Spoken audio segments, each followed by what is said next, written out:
A gente viu o ouro subindo em linha reta na última década, uma valorização muito expressiva nesse ano, o dólar se desvalorizando, prata também subindo muito, porra, mais 50% de alta acumulada no ano. Então, isso nos leva a um questionamento. Será que faz sentido ainda você se posicionar? E o que vem acontecendo e quais são os impactos que isso tem no mundo e nas nossas carteiras? O que esse movimento traduz pra gente? Eu queria ouvir um pouco da visão de vocês sobre isso, né? Então, pra você, Luiz, o que pode estar causando essa valorização tão abrupta, né, em reservas de valor que a gente tá vendo no mercado? Então, primeiramente também é preciso a gente entender o que precisa de uma reserva de valor dentro de uma carteira em si, né? Que o principal ponto é para poder proteger de crises, né? Em teoria, seria esse ponto específico. E isso ajuda a explicar muito o porquê que essas reservas de valor estão se valorizando tanto nesse ano, né? Muita gente com medo do que pode acontecer, né? Guerras eminentes por aí, alguns fatos que preocupam muito o mercado que devem, né, ter causado, em suma, boa parte dessa alta, né? Principalmente ali o ouro, né, que subiu cerca de 60% só esse ano, para você ter uma ideia, uma alta muito expressiva dessa commodity, como a gente observa por ali, né? Então, a gente tem uma visualização de mercado em anos que não ocorria e passou a acontecer por esse ano por diversos fatos que aterrorizaram o mercado, né? O índice do medo também está muito ligado a esse ponto. Então, a gente pode ligar, de certa forma, a relação de reserva de valor com incerteza de mercado, que é o que a gente vê acontecendo. Porra, começou a ter guerra. O Oriente Médio tá sempre se matando, mas começou a se matar mais ainda esse ano. E Europa também, mesma coisa, tensões comerciais, porra, tensão até no Mar da China envolvendo Taiwan. Então você vê que cada vez que tem esse movimento, o investidor recorre ao ouro. Por quê? O ouro é adorado pela humanidade desde a antiguidade. Você acha múmias, cadáveres que são enterrados com ouro. Simplesmente é um metalzinho bonito, brilhante, o povo falou. E difícil de achar, eu acho que isso vai valer alguma coisa. E desde então a humanidade vê isso como uma reserva de valor. É um porto seguro. Confiança, né, pra foda, humanidade. Né? O pessoal tem a confiança como... Não, é muito doido isso aí. Porque o ouro é tão sólido simplesmente porque ele é sólido há muito tempo e é muito conveniente que continue sendo sólido. Engraçado, chegou nesse ponto aí que é uma coisa que eu ia comentar em economia, né? A gente não consegue abandonar preceitos antigos, como o escambo, né? Que acaba sendo uma base de motivação para a troca, e a oferta e a demanda. Você vê que o ouro tem um preço um pouco mais estável, mas a partir do ponto que ele passa a um critério de valorização por conta do risco, o aumento de juros, toda crise leva o preço do ouro a ficar mais alto, chega a um patamar de que quem detém o ouro tem um valor agregado maior em mãos. E aí, se o cara cogita a hipótese de vender, ele criou uma oferta mais atrativa num valor mais alto. E essa série de negociações começa a descolar qual que é o preço real justo pelo ouro. Então, a oferta e a demanda acaba deixando margem para o crescimento dos ativos. Então, quanto mais risco você tiver e mais alocado em ouro você tiver, quem tem posições maiores detidas de ouro em mãos tem a possibilidade de vender mais caro. E para existir a venda tem que ter um comprador. E aí fica sucessivo isso, né? Mas um exercício mental muito interessante de fazer. Porque quando a gente vai avaliar um ativo, uma empresa, por exemplo, tudo de certa forma está ligado com o caixa que ela consegue gerar. Sim. O ouro, essencialmente, não serve para quase nada. É um excelente condutor de energia, né? Se usa muito na computação, por exemplo. Mas as aplicações são relativamente limitadas. Não é um ativo que vai trazer caixa, efetivamente. Então, as pessoas compram simplesmente porque compram há muito tempo e acreditam que vão continuar comprando. Será que tem alguma possibilidade de algum dia isso mudar? Além disso... As pessoas dizem, porra, o ouro não gera caixa, então não vou comprar. Tem muito investidor que segue essa linha, não gera caixa, não compra. Exatamente, muitos investidores grandes, inclusive, investidores institucionais também. Mas o ouro, ele compartilha com a moeda algumas funções. Por exemplo, na grande história da humanidade, a grande parte que o ouro fez, parte dessa história também, a gente tem o fator de mobilidade de valores, unificação de um valor, de um escambo ali, porque antes tinha uma moeda a cada região. Então você não podia fazer trocas com a moeda de outra região em uma região próxima, um pouco mais distante. Então você tinha que levar alguma coisa que fosse comum. E aí surgiu o ouro e outros metais preciosos também. Mas o ouro ganhou destaque principalmente com povos peregrinos e povos que também faziam migração de regiões constantemente. Para fazer negociação ou até abrir um empreendimento, comprar algum recurso que precisava. E além disso, como o ouro foi espalhado pelo mundo inteiro, ele começou a se tornar como se fosse um rumo das economias ali.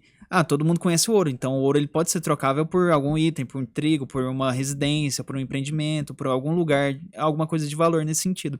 E aí, só que a gente entra num problema do mercado financeiro. A gente criou sistemas eletrônicos em que a gente não conseguia depositar o ouro facilmente, tinha que ir lá no banco, custava muito caro manter esse ouro lá, porque você tinha que fazer um cofre, tinha que ter segurança.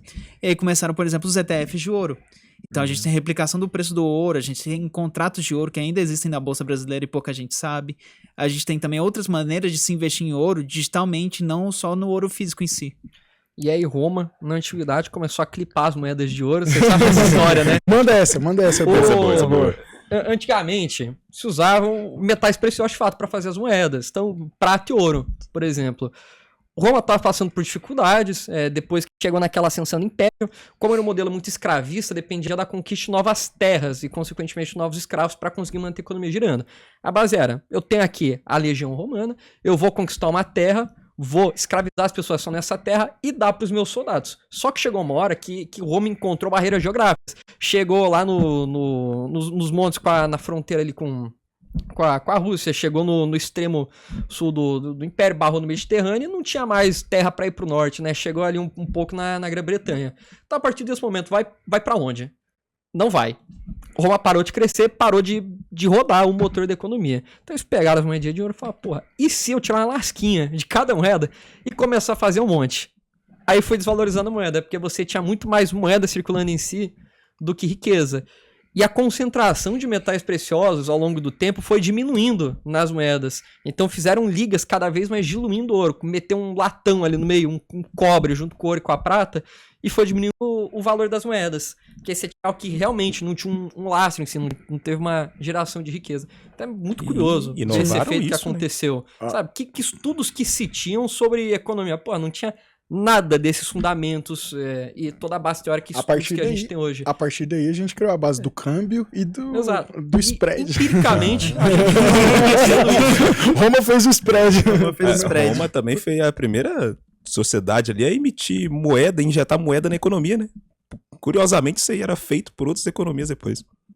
Do Brasil. E aí a gente cria uma moeda única também para o Império. Uma moeda que pode rodar grande parte do mundo ali, ou pelo menos do mundo conhecido. Mas um ponto forte que o Malheiros falou ali é o lastro, né? Quando você tem um lastro, facilita o volume. Porque mesmo dentro de um grande império, se você tem um centro, né? Um governo, um estado, aonde você concentra a maior parte do capital, do poder, de influência ali, através do dinheiro, você consegue ter um controle sobre essa distribuição. A partir do momento que você perde essa linha do controle, a coisa começa a desandar. Então, um dos motivos que eu acredito que ainda pode se manter o ouro, que você fez a pergunta, é a escassez, porque ele tem um lastro. Então, quando a gente está preso ao lastro, a gente consegue a limitação. Porque qual que é a maior desvantagem do papel? Moeda, né? É poder imprimir mais. Então, se você não tem um limite de impressão, de produção, você acaba não tendo um lastro. Acho que o ouro ainda permanece um tempinho aí. E o lastro ouro existe porque as pessoas acreditam que tem que existir. Exato. Exatamente. E é o mesmo caso do papel moeda, né? A pessoa acredita que aquilo ali tem valor e passa a ter valor. O poder do senso comum. Mas ainda faz sentido pra vocês posicionar em ouro? Depende. A grande resposta do depende. E realmente depende. Depende. Temos posições já existentes em ouro, talvez uma concentração muito alta não seja interessante nesse momento. Talvez a adição de outro ativo que tenha a mesma função que ele, mas uma confiança um pouco menor, em menor quantidade também. Não concordo. Eu sou o hater de ouro. Eu vou pela linha de... Ó, achamos um que eu falei. Tem investidores que acreditam que ouro não gera caixa. Eu sou hater de ouro, principalmente para portfólio mais enxuto. Função real do ouro. Eu consideraria ali reserva de emergência. Uma reserva de valor bem guardada. Pode ser ouro físico, até mesmo por lastro. Mas, a depender do volume de capital, né, você acaba tendo uma certa insegurança a risco nacional. Você tem alguns investimentos que abrem margem para você ser um pouco mais arrojado no mercado. A partir de um certo capital, fica restrito ao seu perfil de investidor. Vamos imaginar que você tem um nível de exposição considerado ali em classes de ativos e em economias. Você já está muito exposto no mercado financeiro brasileiro, internacional, e esse posicionamento te deixa com um capital líquido muito exagerado ali fora. O ouro pode ser um bom ativo para você ter uma reserva de valor como seguro. Além disso, eu vejo com uma construção muito minimalista no portfólio. Acho que é legal você ter isso e apoiar a um ativo como uma parcimônia ali para você agregar um modelo mais defensivo do portfólio, mas isso a nível pessoal. Eu não teria ouro no meu portfólio. Não carregaria. Mas na vida pessoal em si. Porque ouro tem outras funções, que nem... Não carregaria. você tinha Como ativo de comentado. valor, não. Cripto, mano. Vai, aí vamos trazer para um mora. cenário de fim de mundo. É porque Aí lascou. estamos chegando nesse nível. Estamos A partir do chegando. momento chegando. que você vira um cara muito rico, é bom você ter alguma Sim. liquidez Fora dos mercados. acessível. Mas foi exatamente o que eu fora falei. dos mercados. Foi o que Era eu muito fácil falei. esconder. Por exemplo, se você esconde muito à vista ouro, ninguém vai achar que é ouro. Vamos supor, você tá na tua casa, faz uma escultura e tal, um negocinho, deixa ali no meio da sala. Aí pinta. Porra, quem que vai achar que aquilo é ouro? Sprayzinho de Só- prata ali. Só quem pegar e tentar levantar, mas você deixa à vista. E você pega, leva de um lugar pro outro. Cara, um cartãozinho desse tamanho aqui, de 15 gramas de ouro, vale mais de 10 mil reais. Você carrega de um lado pro outro. E você consegue transacionar em qualquer lugar do mundo. Isso traz muito questionamento. Ouro, inclusive, é uma moeda de troca muito forte em muitos garimpos ilegais que tem na região amazônica. Tudo lá é muito doido que funciona realmente na base do ouro. Você paga sua comida em ouro, você compra arma em ouro, por exemplo. Você compra bebidas em ouro. Quem assistiu Serra Pelada aí vai saber. Vamos resumir, assunto delicado. Mas é basicamente isso. Como o ouro é um ativo irrastreável, você derrete o ouro, acabou, ele acaba tendo esses usos. Mas em carteiras, eu já discordo. Eu Mano. vejo que faz sentido em alguns momentos. Agora, hoje, outubro de 2025, não sei se faz muito, porque tá uma década de valorização do ouro. E historicamente a gente vê que é um metal que trabalha com grandes ciclos. Então você tem períodos alongados de valorização e períodos alongados de lateralização do ouro. Porra, qual que é a expectativa de você comprar hoje do ouro continuar apresentando esse mesmo comportamento que teve nos últimos anos? Já subiu muito. Será que a maior probabilidade é ele continuar subindo mais do que o mercado? Porque um ouro rende muito mais que um bonde, por exemplo, ou andar de lado e até mesmo se desvalorizar.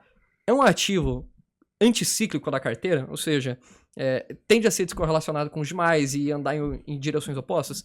Sim, só que se você começar a comprar ouro, tem um risco de você prezar, ser muito ciente de que é um ativo que pode ficar por anos a vir andando de lado na sua carteira e que vai demorar para em algum momento você começar a ver um retorno. Por exemplo, tem investidor que está anos e anos posicionando em ouro. Na consultoria, desde que a gente começou, a gente defendeu a tese do ouro há mais de 3 anos atrás. Porra, quanto que vale o ouro 3 anos atrás? Então fazia sentido. Começou andando meio de lado, mas rapidamente valorizou, porque a gente identificou esse cenário. Olha, o ouro não está subindo muito, está um ambiente meio incerto, mas a gente já viu esse cenário de incerteza se concretizando. Então, será que vai piorar ainda mais?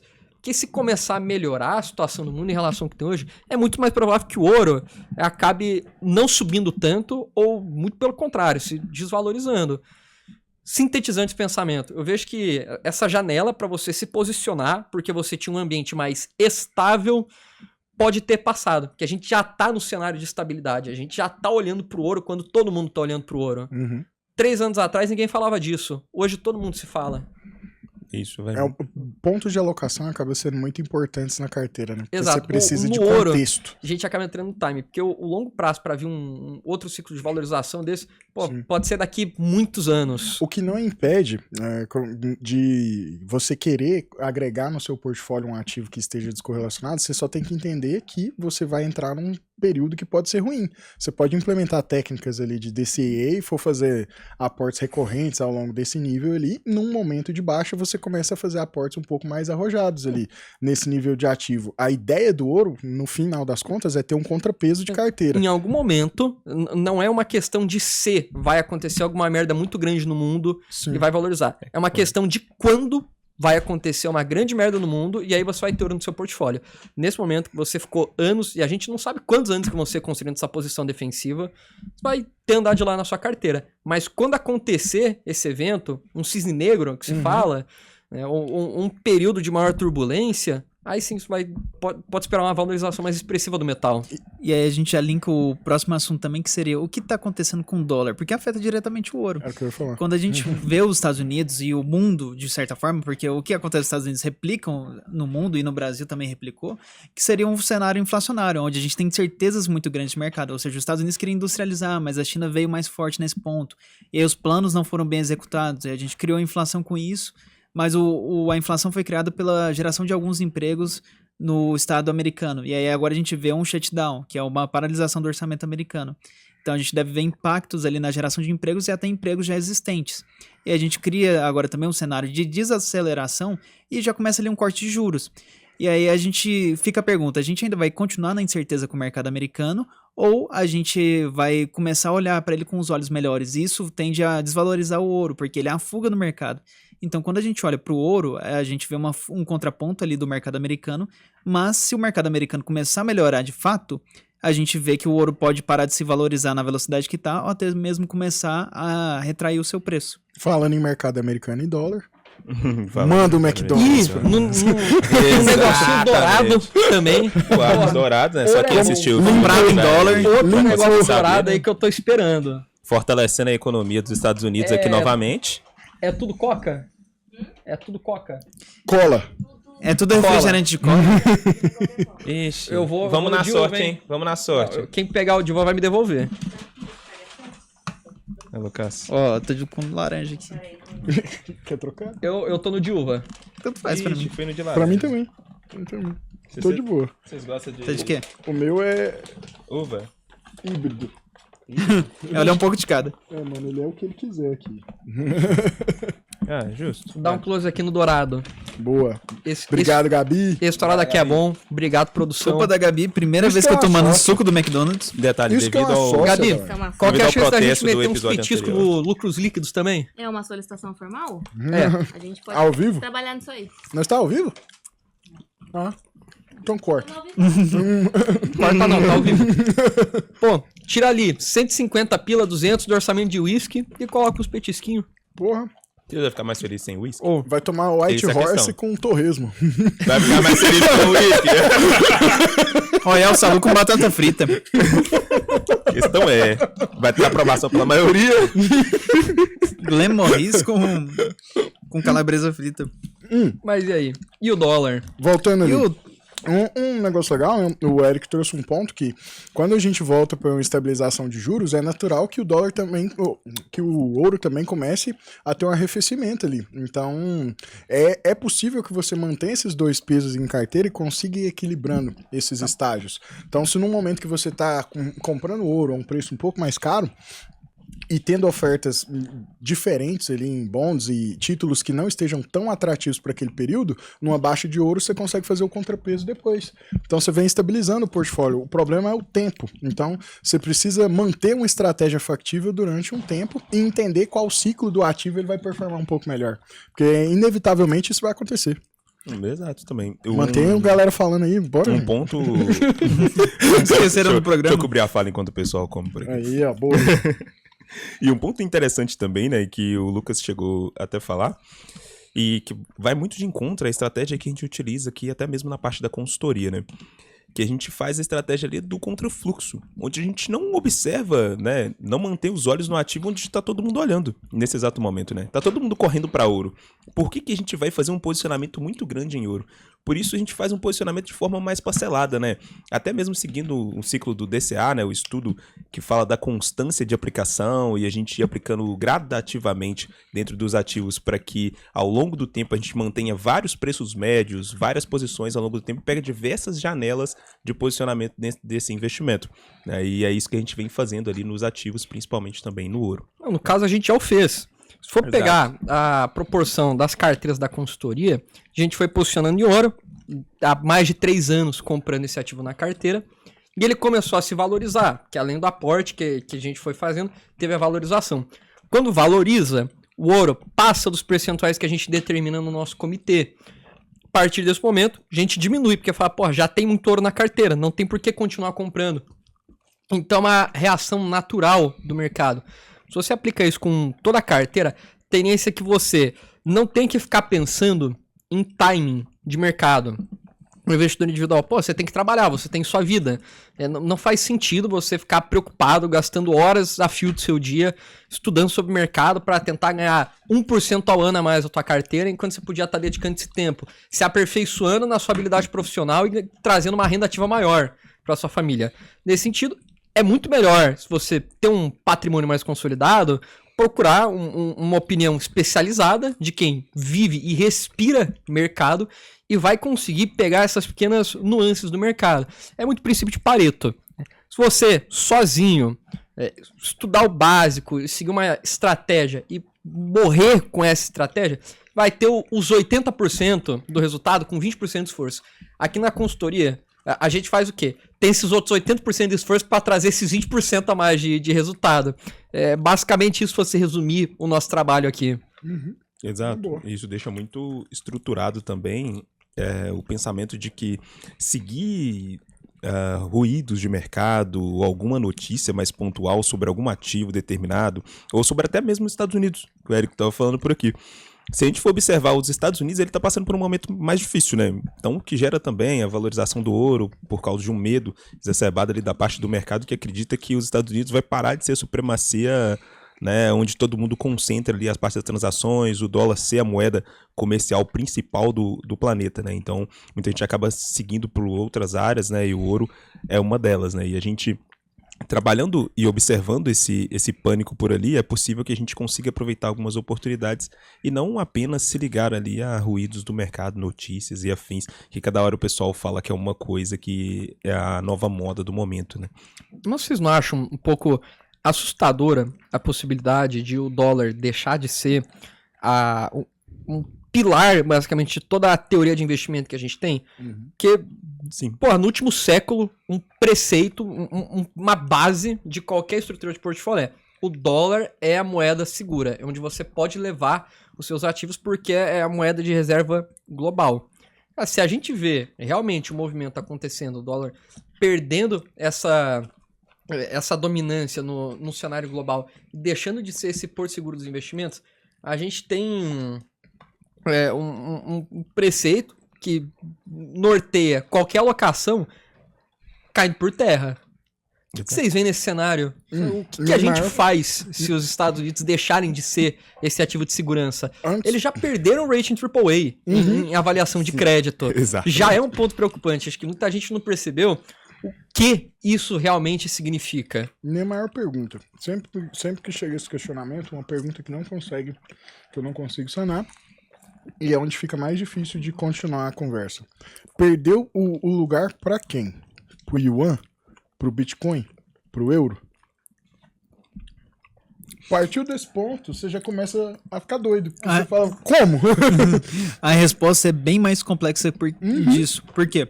A gente teve uma queda da influência do dólar, mas não para outra moeda, mas em si pela influência, que é o lastro dos Estados Unidos hoje. O que os Estados Unidos têm? As fábricas estão na China.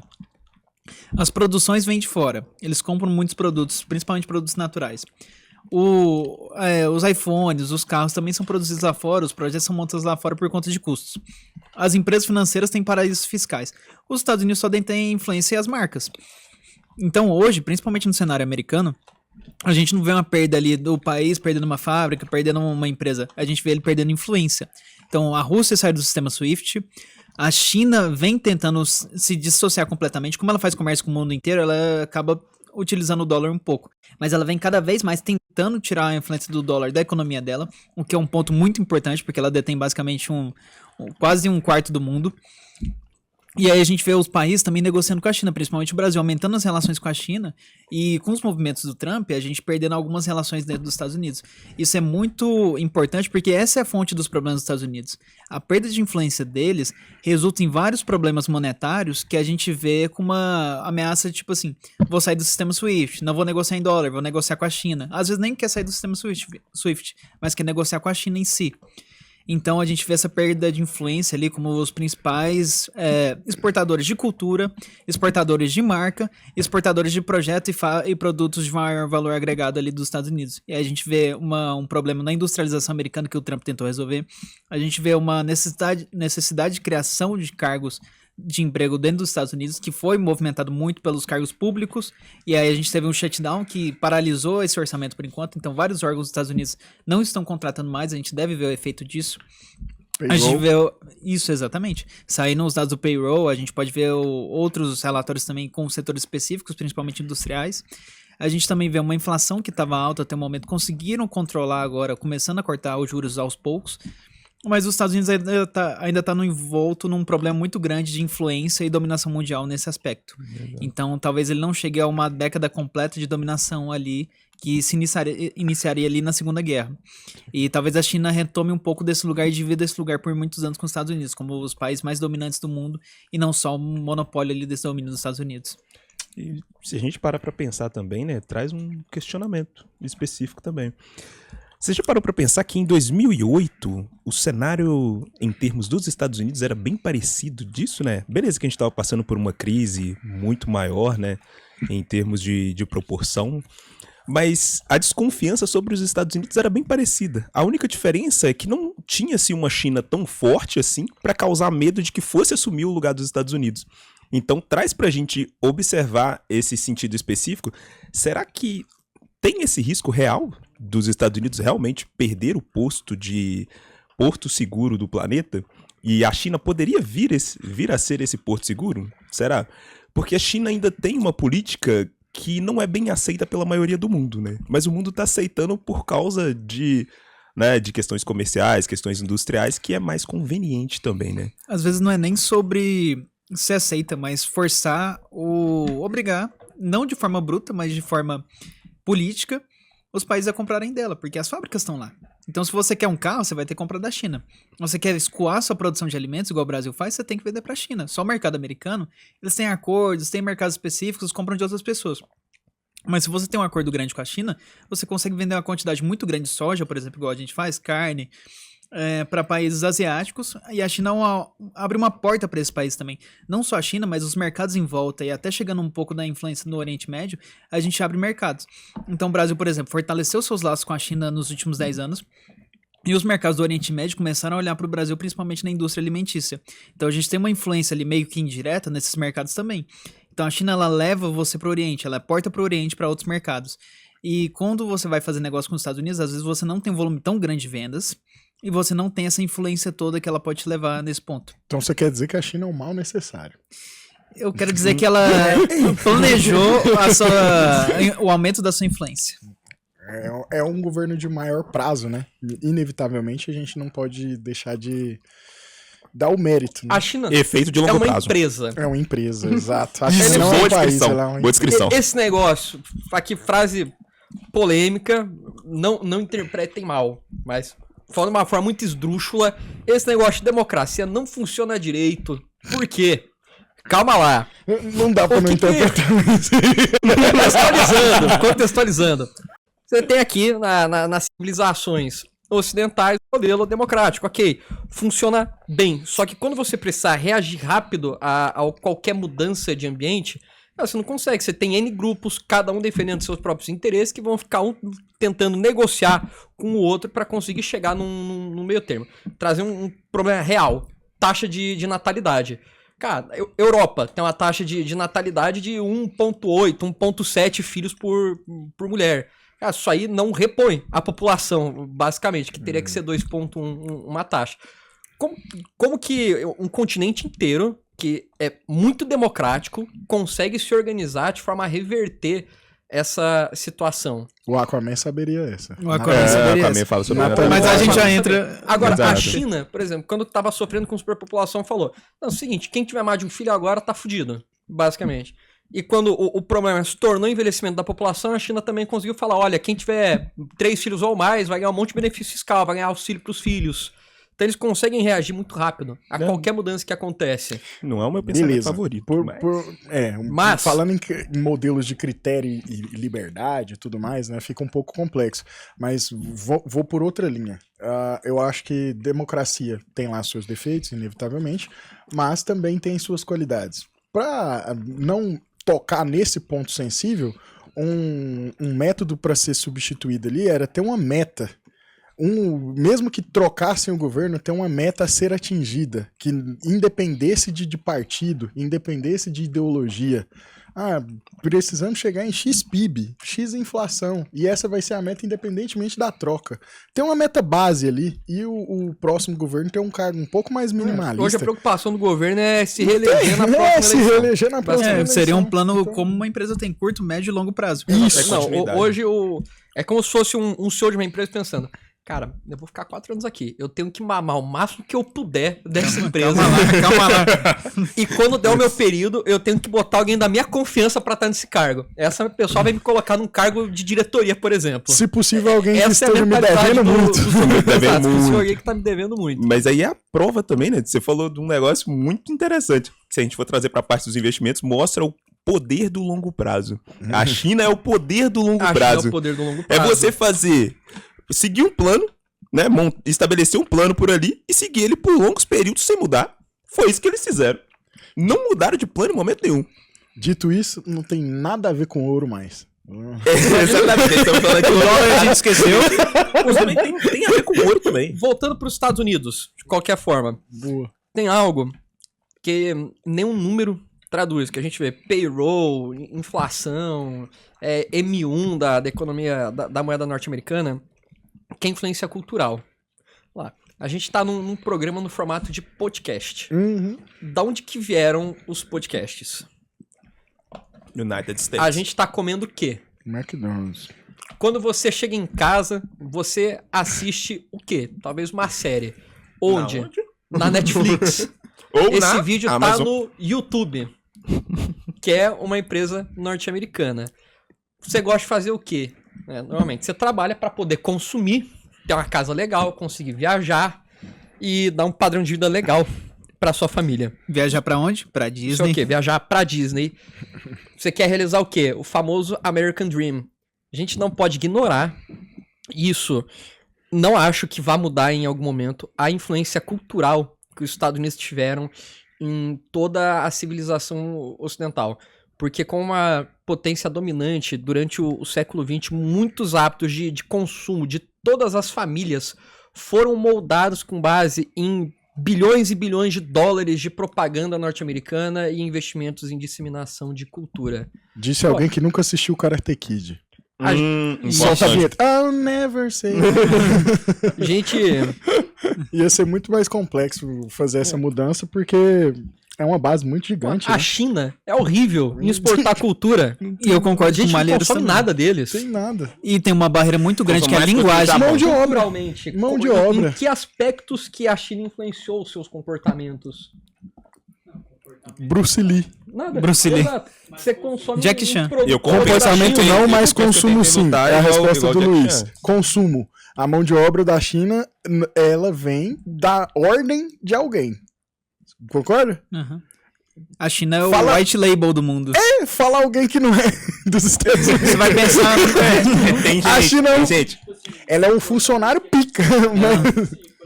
Questão da culinária, questão tipo assim, de filme, entendeu? Shining Box. Shining Que Box. mais? Shining Box. É que eu não tô te ouvindo, Exato. beleza? Ele Seu- falou questões culinárias e o que mais, Luiz? Cultura, Não, a filmes. China é um white label. Ela pega o que as pessoas querem consumir, que é moldada pelos padrões norte-americanos e fazem made in China. Mas a influência cultural não é da China. Mas é exatamente Impacto esse o dos ponto. Estados Influência Unidos, cultural uma não vai influência que eles chegar, nunca pô. vão perder. Nós temos o Bruce Lee, o Jack Chan E o mais importante, a que gente foram pros Estados Unidos. já só ficaram famosos com os Estados Unidos. O Japão Não influencia mais as pessoas do que a China. Eles ficaram famosos por causa dos Estados Unidos. Então, Sim, a cultura, exatamente. mas a cultura de base do Japão é muito fechada também. E né? o Japão, o que ele conseguiu exportar de cultura foi pros americanos. Power Rangers. Qual que é o título? Não é japonês. Animes. Tem sempre Naruto Shippuden, não sei o que. Só que o White Label, ele é meio americanizado. O Naruto, ele não tem olho puxado, ele é loiro do olho azul. Bom ponto. Exatamente. E aí a gente olha pra China. A China tem uma barreira de linguagem muito grande. Então, se a gente chega numa criança de até 12 anos e pergunta uma palavra em chinês, bem provável que ela não conheça. Mas se a gente pegar uma palavra famosa em inglês, bem provável que ela conheça, mesmo não tendo feito nenhum curso de inglês. E a gente já entra Faria naquele Lima ponto. fala 50% de inglês. O mercado Inclusive. financeiro, as certificações tem muitos termos em inglês pra gente tirar. Então, É. todo mundo aqui que é certificado, eles tiveram que aprender uma parte do inglês pra poder se profissionalizar no Brasil. A gente investe lá fora, tudo bem, mas nosso principal foco é o Brasil. E a gente tem que aprender inglês para poder tirar nossa certificação aqui dentro do território brasileiro sem ela valer lá fora. Esse é um bom ponto para defender os Estados Unidos em quesito cultural. Eu acho que é uma base muito forte para manter essa solidificação, né? Mesmo com essa pressão de recessão do dólar para nível de exportação comercial, entra um ponto sensível. Alguém que detenha mais títulos de tesouro em dólar, mais rico que o próprio Estados Unidos, pode tomar o lugar dele e deixar o dólar, ainda sendo a maior moeda de peso, não necessariamente os Estados Unidos detentor do maior quantidade de dólar.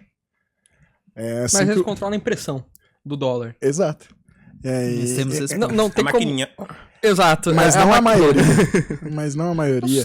Se eles quiserem, eles apertam o botãozinho e pá, dobrou o estoque de dólares disponíveis. E eu acho que é por isso que vai ser o cenário futuro. No Brasil, a cada 4 anos a gente duplica o nosso M1, que é a Então, quantidade de moeda a China é o corrente. white label, o funcionário mais pica dos Estados Unidos e tá acumulando um grande capital em dólar ali. Pra poder Os Estados Unidos falam, agora eu ganho o dobro.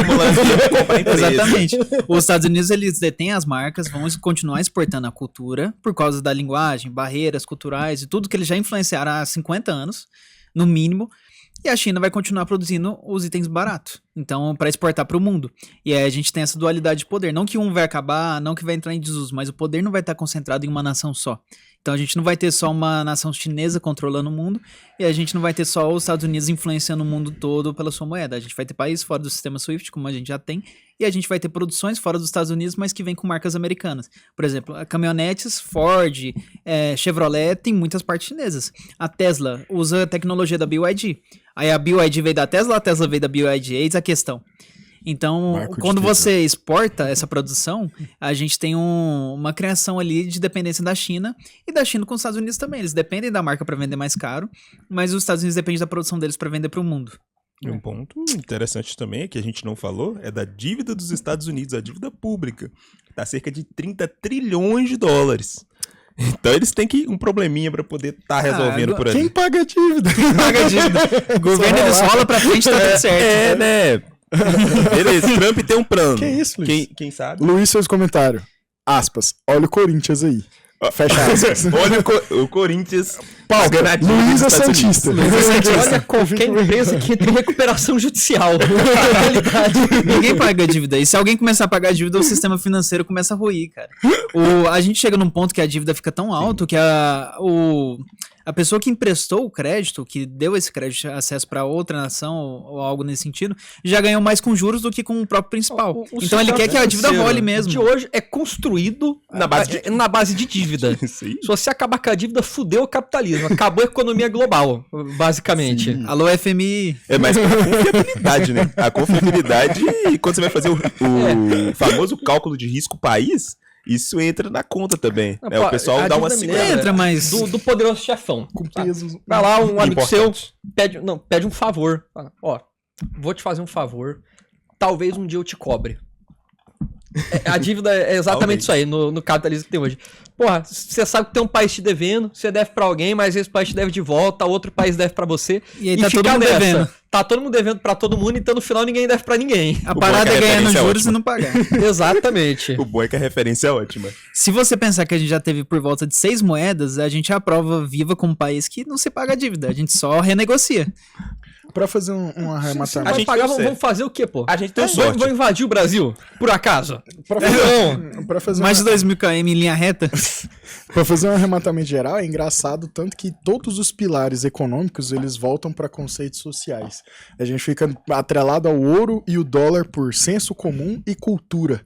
Então é inevitável você sair de um sistema econômico financeiro de qualquer base, tirando a sociedade da influência, porque o senso de mercado ele acaba sendo gerido ali por pessoas, e o boato ele tem lá o seu peso de volatilidade e a crença também. Então olha o tanto que é difícil você estipular a crença futura, não tem como perder certos lastros e não tem como você ter garantia. Porque, mesmo que o ouro seja considerado um ativo extremamente valioso ao longo das décadas, se amanhã a população em geral simplesmente desistir de acreditar que o ouro vale, ele pode sofrer esse patamar. Assim como o Bitcoin, o dinheiro e outros preceitos. Essa margem de descontrole, ela busca na economia um senso onde você ache números que consigam conter essas estimativas. Passou disso, cara, é teoria. Exatamente. Você tratou de um ponto extremamente importante agora, Lu. Faz um A corte maior- aí pra mim. Alô, Esther.